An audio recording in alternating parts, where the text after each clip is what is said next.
My name is Arnold. I am 36, an architect, the older child, the dependable one. I draw lines for a living and then spend months making sure they become walls that do not fall down. My wife Maya teaches third grade. We have 2 kids. Liam is 8, Emma is 5. Loud, sticky, funny, and always asking where the sun goes at night. We live in a small townhouse that still smells a little like fresh paint because I keep finishing things on weekends. Shelves, trim, a coat rack in the entry. I am weirdly proud of in my family. I have always been the person you call when something breaks, or when someone needs a ride, or when a bill accidentally posts twice. My parents do not say it out loud, but I am the background son, the steady paycheck, the good insurance, the boring one who shows up. My sister Sophia is the golden one. She could spill coffee on the mayor, and Mom would call it performance art. She is charming in ways you cannot argue with. She talks, and people lean in. She has 2 kids, Max and Ivy, who wear coordinated outfits in every photo. She posts long captions about intention and slow living. I scroll past and then go back to measuring stair treads. Childhood was not cruel, it was just obviously tilted. Sophia's ballet shoes were a priority.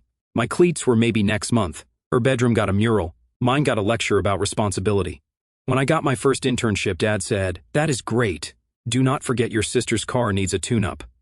I thought that is what families did, help each other. I said yes a lot.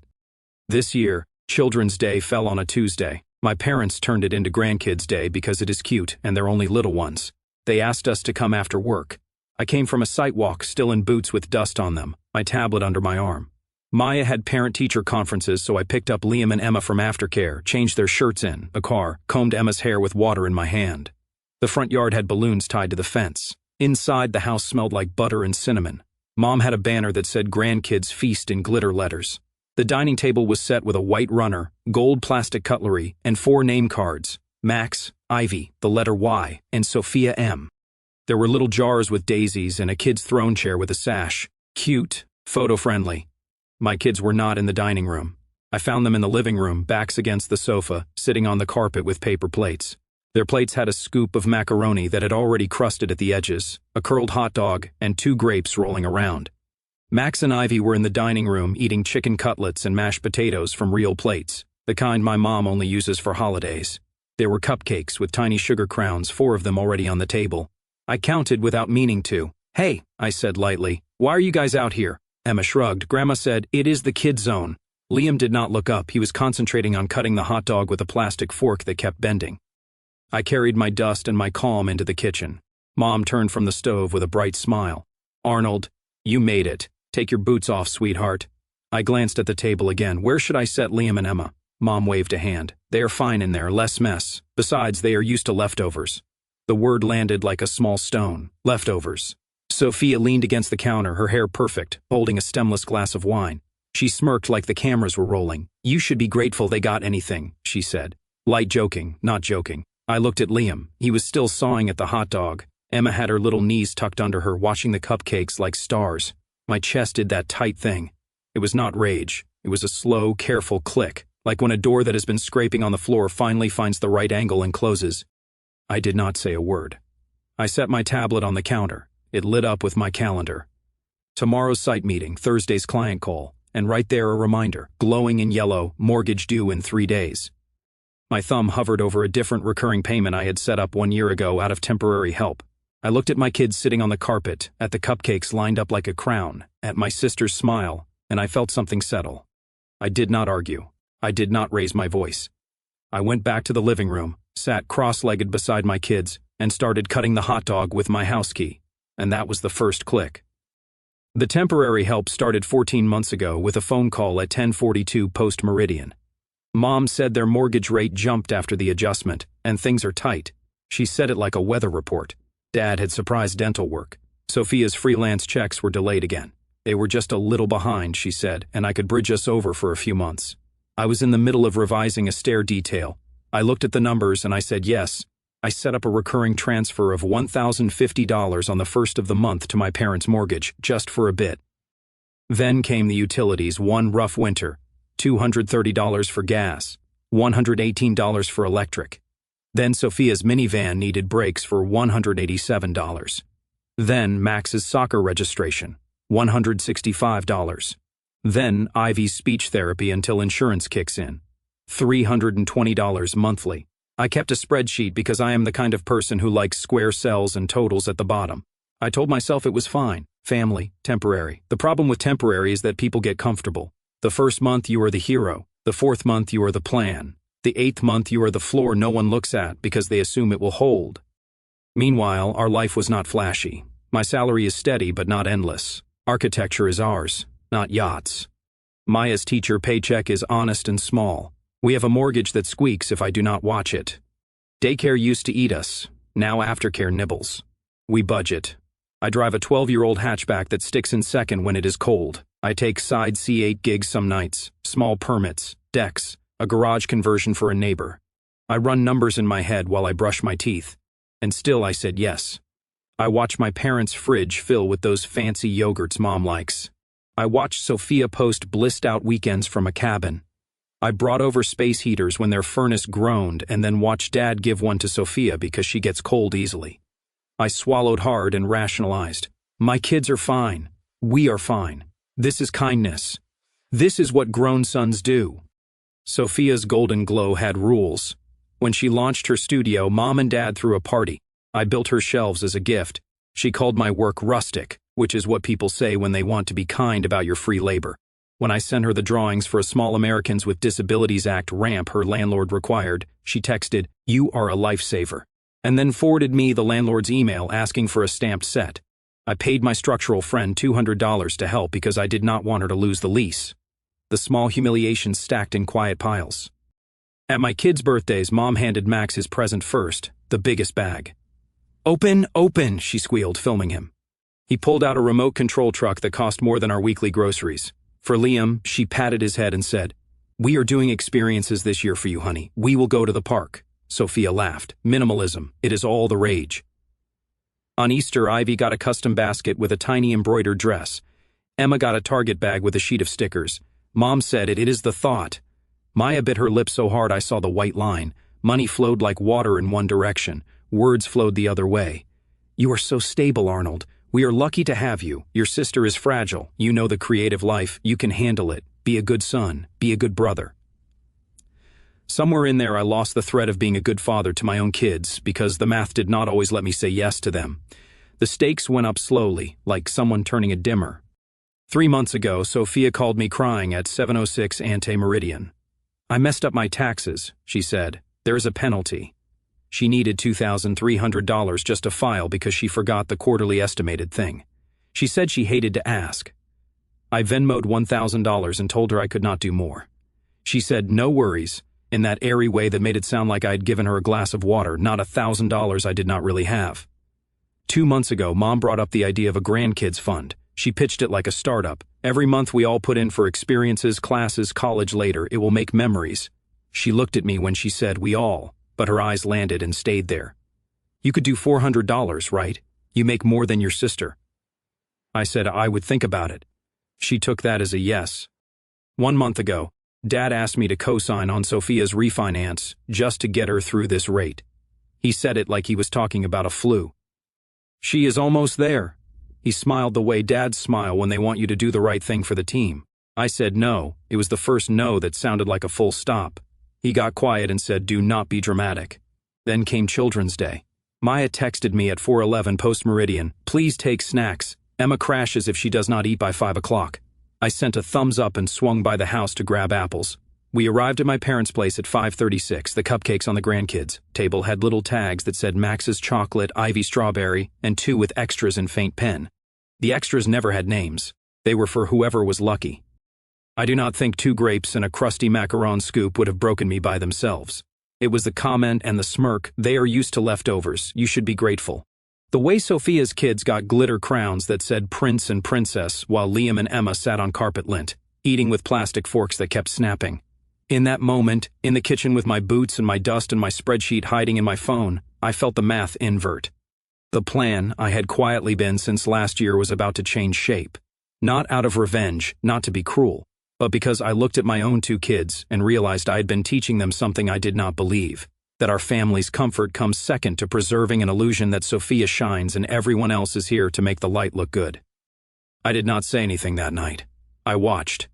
I noted which cupcakes got passed. I helped Emma peel grape skins because she said the skins are too loud. I listened to Sophia talk about her upcoming retreat in Sedona. I saw Mom tag me in a photo where Liam's head was cut off. And when I tucked my phone away, I knew exactly what button I would press later and what line I would draw. It did not explode at the table.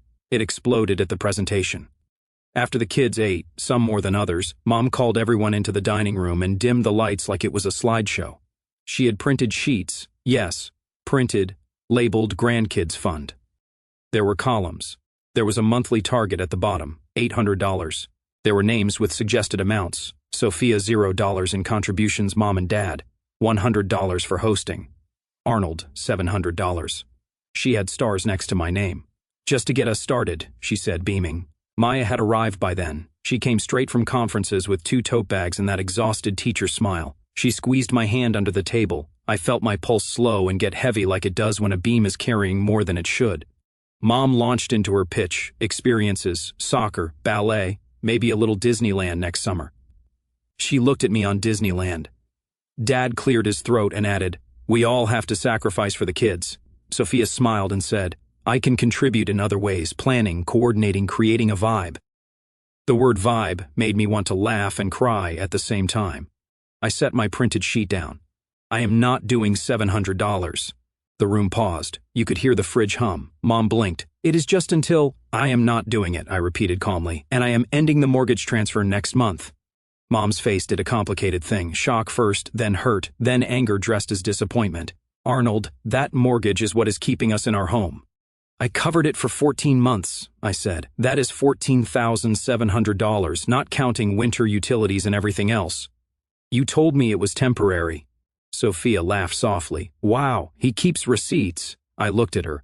"Yes, I keep receipts."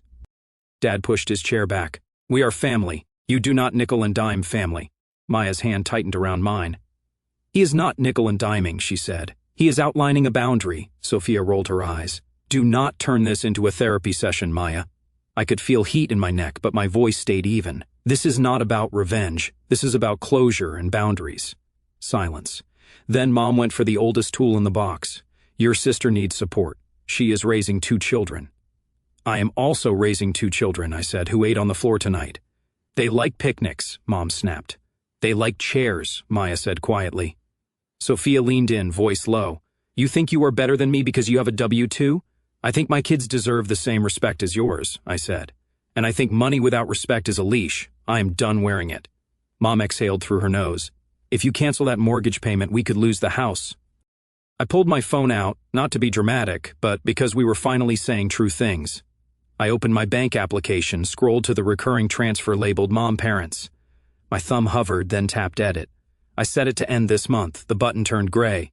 "Effective after this month," I said. "You have got 30 days to adjust." Dad stood up, chair legs scraping. "Get out," he said. But it sounded more like a ritual than a command. "If you will not help family, then maybe you are not family." "I am family," I said. "I am just done being the floor." Liam and Emma were watching from the doorway. I crouched and smiled. "Shoes on," I said brightly. "We are going home." On the way out, Emma whispered, "Do we get cupcakes at home?" I said yes. We stopped at the store for the cheap ones with too much frosting. In the car, Maya let out a breath she had been holding for months. "Are you okay?" she asked. "Not yet," I said, "but I know where the studs are now. I can hang new shelves." The call started at 8:13 ante-meridian the next day. Mom first, then Dad, then Sophia, with a 3-line text that managed to include selfish, ungrateful, and hope you can sleep at night. By noon, I had 19 missed calls. By the end of the week, 47. The voicemails were a catalog: guilt, anger, bargaining. Mom, we will literally be homeless. Dad, a man takes care of his parents. Sophia, thanks for teaching your kids scarcity. I did not respond right away. I went to work. I did punch walks. I marked up a pay application. I ate a granola bar at my desk and accidentally typed leftovers into a wall tag instead of left. I fixed it and laughed alone in my cubicle like a crazy person. At night, Maya and I sat at the table with my spreadsheet open. I read out loud, line by line, like we were cataloging lumber. Mortgage, $1,050 multiplied by 14 equals $14,700. Winter gas, $230. multiplied by 3 equals $690. Electric, $118, multiplied by 3 equals $354. Brakes, $487. Max soccer, $165. IV therapy, $320. Multiplied by 4 equals $1,280. Sophia taxes on her phone. $18,676, she said softly. We have basically bought them a car. We drafted a message together. Not a clapback, not a thread, just a clear, short email to Mom and Dad with the subject, moving forward. I attached the spreadsheet. I have been covering the mortgage and other expenses for over 1 year. This was presented as temporary. Our household cannot sustain it. Effective next month, I am ending the recurring transfer and will not be contributing to the grandkids fund.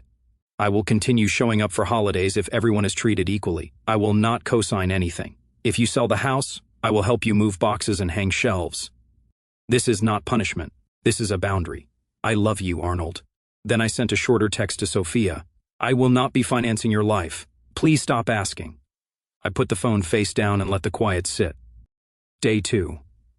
The tone shifted. Mom texted, "We were just shocked. Come over to talk." Dad called and left a calmer message about misunderstandings. Sophia posted a story with a quote about people who withhold love to control you with a glittery background. I turned off her stories for 30 days. It felt like taking out the trash and hearing the bin lid close. Practical things took shape. I went to my parents' garage and picked up my boxes of tools because Dad said, "If you will not help, you cannot store your stuff here." He said it like a slam, but it was a favor. I found my old chalk line, a box of tile spacers, the little level with the bubble I used when I built Sophia's shelves. I put them in my hatchback and drove home with the back squeaking. I called the bank to confirm the transfer would end after the current month. The representative asked if I wanted to delete the payee. "Not yet," I said, "but I want the habit gone." I moved that $1,050 into a new line in our budget labeled hours. I scheduled them as swim lessons. I ordered Liam the book series he keeps borrowing from the library and then renewing because he does not want to give them back. 1 week in, Mom tried a new angle. She sent photos of loose shingles and a text that said, "House falling apart." I replied, "I will come Saturday with my ladder." She wrote back, "We do not need errands, we need support." I went Saturday anyway. I fixed the shingles. I left a note that said, "This is support, love." It was not petty, it was me choosing how I would help. Sophia sent me a long message on a Tuesday at 11:50 to 2 post-meridian. The hour people pick when they want to say everything and pretend it was the wine. You have no idea how hard it is to be me. Mom and Dad expect things. The kids expect things. You are lucky you like rules. Not everyone does. Max needs camp money. Ivy needs new shoes.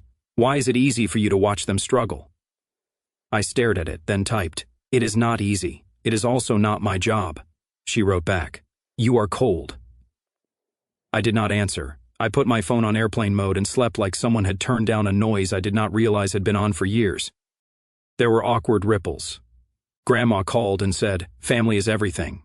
I said, "My kids are family." An aunt texted me, "We heard you cut your parents off." I replied, "I stopped paying their mortgage, they are adults." She left it on read. At work, my project manager noticed I was not staying late every night. "Everything okay?" he asked. "First time I have seen you leave on time 2 days in a row." I smiled. "I am building something at home." He laughed and said, "Make sure it is permitted." It was permitted. I was not detonating a house. I was removing a load I should not have been carrying and moving it back to its proper place. A small gray snuck in. Mom called, voice small. "We met with the bank." She said they can do a forbearance for 3 months. She sounded embarrassed. "We are going to sell the boat. The boat is 12 feet of fiberglass. Dad kept swearing he would fix it. It has not touched water since 2009. "That is good," I said gently. "I can help list it." "What if we cannot keep the house?" she asked. "Then we help you move," I said, "to something you can afford." She started to cry. Not angry crying, tired crying. "We wanted to give you kids more." "I know," I said, "but you gave us a lesson instead." "What lesson?" she asked. "That I do not want to do this to my kids," I said. Another week. 32 missed calls total, then none. A quiet I did not know I needed settled over our evenings. We ate at our own table, and I noticed how Emma arranges peas by color, how Liam tells a story in wide arcs that somehow land exactly where they should. I stopped mentally calculating other people's bills during bedtime.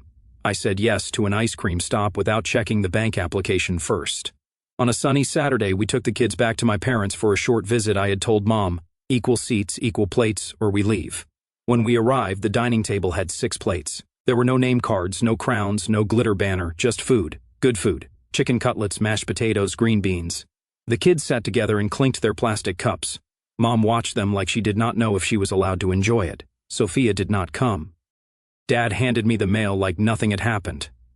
"A water bill," he said. "You know they charge you to make water and then again to take it away." He was trying to be funny. I let him. After we ate, I went up on the roof to check the shingles again. Hammer, 3 nails, a dab of tar. It felt like the work I know. Clear problems, clear fixes. When I climbed down, Mom was waiting with a small container for the kids. She said, "Cupcakes." I opened it. For inside, no crowns, just frosting. "Thanks, Mom," I said. She touched my arm. "You are a good father," she whispered like a secret. "I am trying," I said. On the drive home, Liam asked if Grandma's house is going away. "Maybe the house is changing," I said, "but Grandma and Grandpa are not going away." "What about Aunt Sophia?" Emma asked. "She is a grown-up," I said carefully. "She will figure out her own money." "What is money?" Emma asked, dead serious. I smiled. "Numbers that should match the choices you make." Maya squeezed my knee. "That is one way to put it." That night I opened my spreadsheet and renamed it Past Support. Then I opened a new one and labeled it Hours. The first line was Emma Swim, $168. The second was Liam Book Fair, $125. I added another date night, $140. It felt outrageous and necessary. When I closed the laptop, the house felt different. Not bigger, not richer, just finally ours. It did not end in fireworks. It ended in boring habits. I stopped checking my phone every hour. I stopped being the emergency contact for grown adults. I started telling my kids yes to little things. Colored pencils from the art store, a $1.50 donut after school, 10 extra minutes of Minecraft.